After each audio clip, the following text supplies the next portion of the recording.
ದಾವಣಗೆರೆಯಲ್ಲಿ police public ಶಾಲೆ ಉದ್ಘಾಟನೆಯಲ್ಲಿ ಅಮಿತ್ ಶಾ ಇದ್ದಾರೆ. ವೇದಿಕೆಯಲ್ಲಿ ರಿಮೋಟ್ ಬಳಸಿ ಅಮಿತ್ ಶಾರಿಂದ ಉದ್ಘಾಟನಾ ಕಾರ್ಯ ನೆರವೇರಿದೆ. ಹಿರಿಯ ಸ್ವಾತಂತ್ರ್ಯ ಹೋರಾಟಗಾರರಿಗೆ ಇದೇ ಸಂದರ್ಭದಲ್ಲಿ ಸನ್ಮಾನ ಮಾಡಲಾಯಿತು. ಮರಳುಸಿದ್ದಪ್ಪ, ತಿರುವಳಿ ಶೆಟ್ರು, ಸಿದ್ದರಾಮಯ್ಯ, ಬಿಎಂ ಶಿವಲಿಂಗ ಸ್ವಾಮಿಗೆ ಸನ್ಮಾನವನ್ನ ನೆರವೇರಿಸಲಾಯಿತು. ದಾವಣಗೆರೆಯಲ್ಲಿ ಕೇಂದ್ರ ಗೃಹ ಸಚಿವ ಅಮಿತ್ ಶಾ ಇದ್ದಾರೆ. ದೃಶ್ಯದಲ್ಲಿ ನೀವು ನೋಡ್ತಾ ಇದ್ದೀರಿ. ಅಮಿತ್ ಶಾ ದಾವಣಗೆರೆಯಲ್ಲಿ ಕಾರ್ಯಕ್ರಮವೊಂದರಲ್ಲಿ ಭಾಗಿಯಾಗಿದ್ದಾರೆ, ಮಾತಾಡ್ತಾ ಇದ್ದಾರೆ. ಅದರ ನೇರ ಪ್ರಸಾರ. महामारी इस समग्र मानव जात के लिए एक चैलेंज बनकर खड़ा था और जहां तक भारत का सवाल है, देश के प्रधानमंत्री जी के नेतृत्व में हमने कोरोना के खिलाफ लड़ाई को मजबूती के साथ लड़ा है और मैं कह सकता हूं दुनिया में सबसे अच्छे तरीके से लड़ने का काम ये भारत में नरेंद्र मोदी जी के नेतृत्व में हुआ है और इसी के कारण आज हम काफी हद तक इससे बाहर निकल चुके हैं। और नरेंद्र मोदी जी ने जब से भी ये कोरोना महामारी शुरू हुई तब से दुनिया भर में कोरोना के खिलाफ सरकारें लड़ रही थी। जब भारत में सरकारों के साथ साथ केंद्र सरकार, राज्य सरकार, उसके साथ साथ 130 करोड़ की जनता भी प्रधानमंत्री से कंधा मिलाकर लड़ी, इसका ही परिणाम है कि आज हम यहां पर निकले। ढेर सारे कोरोना वॉरियर्स, ढेर सारे सुरक्षा कर्मी, ढेर सारे सफाई कर्मचारी, ये सब ने लड़ाई के अंदर अपनी जान की बाजी लगाकर समाज को इस कोरोना के सामने लड़ने की ताकत दी। कई लोगों ने अपनी जान भी गंवाई है, कई लोगों ने अपना बलिदान भी दिया है। आज मैं इतना ही कहना चाहता हूं कि इस महामारी के सामने लड़ते लड़ते देश भर के कई लोग ऐसे हैं जिनकी जान हम नहीं बचा पाए, मगर एक पीछे मुड़कर देखते हैं तो ढेर सारे लोग ऐसे भी हैं जिसको हम बचाने का गौरव भी कर सकते हैं, संतोष भी कर सकते हैं। मित्रों, 130 करोड़ के देश के अंदर इस महामारी के खिलाफ लड़ना न केवल भारत, दुनिया भर के इस क्षेत्र के विशेषज्ञ देखते थे ये कितना बड़ा चैलेंज है भारत के लिए।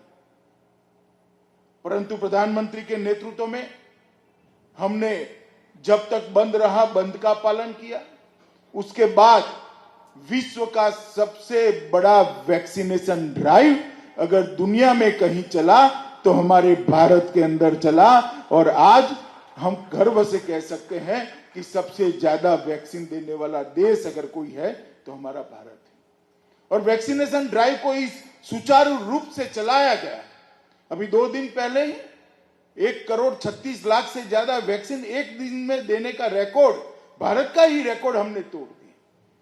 कर्नाटक की जहां तक बात करें तो पहले येदियुरप्पा जी के नेतृत्व में और अब बसवराज जी के नेतृत्व में कर्नाटक सरकार ने कोरोना के खिलाफ बहुत अच्छे तरीके से लड़ाई लड़ी। लगभग 5,20,00,000 लोगों को डोज लगाने का काम समाप्त हो गया।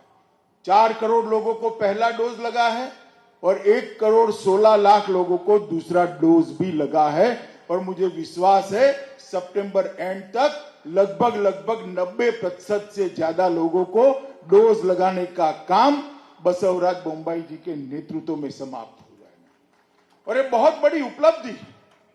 एक सरकार लोगों को साथ में रखकर चले, लोगों को साथ में रखकर काम करे तो क्या कर सकती है, इसका एक उदाहरण। इसके साथ साथ नरेंद्र मोदी सरकार ने, हमारे देश के प्रधानमंत्री जी ने, जो हमेशा गरीबों की चिंता करते हैं, पिछड़ों की चिंता करते हैं, दलितों की और आदिवासियों की चिंता करते हैं।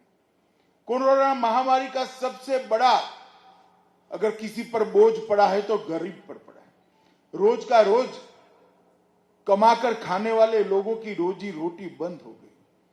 पहली लहर में भी और दूसरी लहर में भी मई से लेकर नवंबर तक, दीपावली तक हर व्यक्ति को 5 किलो अनाज फ्री ऑफ कॉस्ट देने का काम ये भारतीय जनता पार्टी की नरेंद्र मोदी सरकार ने किया। आप कल्पना कर सकते हैं 80 करोड़ लोगों को फ्री ऑफ कॉस्ट 5 महीना और पहले 5 महीना 10 महीने तक 5 किलो अनाज देने का काम नरेंद्र मोदी जी ने किया है। यही बताता है कि आप महामारी को रोकने के लिए जितना मानव से हो पड़ता है, जितना सरकारों से हो पड़ता है वो किया, मगर महामारी की असर को रोकने के लिए सरकार ने कोई कसर नहीं छोड़ी। उसके घर में कोई भूखा न सो जाए, कोई बहन कोई मां भूखी न सो जाए, कोई बच्चा भूखा न सो जाए, इसकी व्यवस्था देश के प्रधानमंत्री नरेंद्र मोदी जी ने की।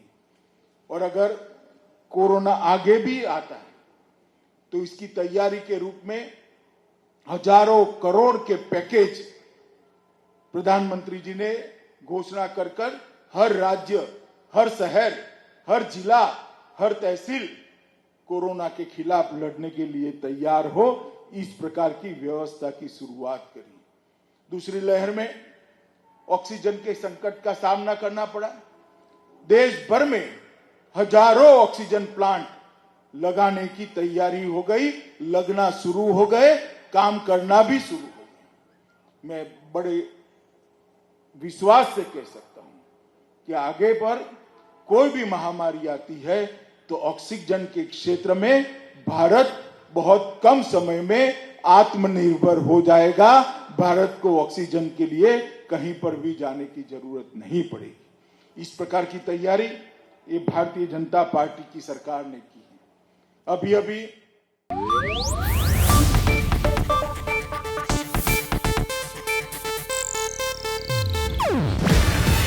ಇದು ಏಷ್ಯಾನೆಟ್ ನ್ಯೂಸ್ ನೆಟ್ವರ್ಕ್ ಪ್ರಸ್ತುತಿ. ನೀವು ನೋಡ್ತಿದ್ದೀರಾ ಏಷ್ಯಾನೆಟ್ ಸುವರ್ಣ ನ್ಯೂಸ್.